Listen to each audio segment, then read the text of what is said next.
Kerala government Ayurveda medical officers association Ujjwala 2025 പുരസ്കാരം doctor വനജയ്ക്ക്. Karimpuzha പഞ്ചായത്തിലെ പൊമ്പ്ര ആയുർവേദ ആശുപത്രി മെഡിക്കൽ ഓഫീസറാണ് ഡോക്ടർ വനജ. പ്രവർത്തിച്ചു വന്ന എല്ലാ ആശുപത്രികളുടെയും ഭൗതിക സാഹചര്യം മെച്ചപ്പെടുത്തുന്നതിനും ആയുർവേദത്തെ കൂടുതൽ ജനകീയമാക്കുന്നതിനും ഡോക്ടർ ചെയ്ത സംഭാവനകൾ പരിഗണിച്ചാണ് പുരസ്കാരം. ബോധവൽക്കരണ ക്ലാസുകൾ, പ്രതിരോധ മരുന്ന് വിതരണം, ഔഷധക്കഞ്ഞി വിതരണം ഇവയെല്ലാം നല്ല പങ്കാളിത്തത്തോടെ ജനകീയമായി നടപ്പാക്കാൻ ഡോക്ടർ വനജയ്ക്ക് സാധിച്ചു. 2012 ഷോളയൂരിൽ തുടങ്ങി മണ്ണൂരിലും തച്ചമ്പാറയിലും സർക്കാർ ആയുർവേദ ആശുപത്രികളിൽ സേവനമനുഷ്ഠിച്ച ഡോക്ടർ ആയുർവേദത്തെ ജനകീയമാക്കി.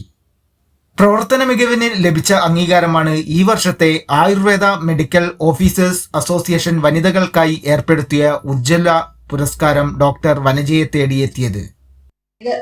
ഓരോ സന്ദർഭങ്ങളിലും നമ്മൾ പഞ്ചായത്ത് ഹാളിലോ അല്ലെങ്കിൽ വേറെ ഏതെങ്കിലും പൊതുസ്ഥലത്തോ വെച്ചിട്ട് നമ്മൾ ആയുർവേദത്തിന്റെ പ്രചരണത്തിന് വേണ്ടിയിട്ട് മാക്സിമം നമ്മൾ ശ്രദ്ധിക്കാറുണ്ട്. ഒരുമാതിരി കർക്കിടക മാസങ്ങളിലെ ഔഷധക്കഞ്ഞി വിതരണം അത് നമുക്ക് ഏറ്റവും ക്ലിക്കായിട്ടുള്ള ഒരു, കാരണം ആരോഗ്യത്തെ ഏറ്റവും അധികം കുറഞ്ഞിരിക്കുന്ന ഒരു കാലമാണത്. അപ്പൊ ഔഷധക്കഞ്ഞി ഒക്കെ ഉപയോഗിക്കുന്നത് ആരോഗ്യത്തെ മെച്ചപ്പെടുത്തുന്നതിന് ഏറ്റവും ഗുണകരമാണ്. അത് ജനങ്ങളിലേക്ക് എത്തിക്കുക എന്നുള്ളതിന്റെ ഭാഗമായിട്ട് നമ്മൾ ഔഷധ സസ്യ പ്രദർശനവും ഔഷധക്കഞ്ഞി വിതരണവും അതുമാതിരി നമ്മുടെ പുതിയ പ്രൊജക്ടുകളുടെ ഉദ്ഘാടനം എന്നുള്ള അതും കൂടി ക്ലബ് ചെയ്തിട്ട് നമ്മൾ പഞ്ചായത്തിൽ നല്ലൊരു പരിപാടി വെച്ചിരുന്നു. നിലവിൽ പാലക്കാട് ജില്ലയിലെ കരിമ്പുഴ പഞ്ചായത്തിലെ ഗവൺമെന്റ് ആയുർവേദ ആശുപത്രി പൊമ്പ്രയിലെ മെഡിക്കൽ ഓഫീസറാണ് വനജ.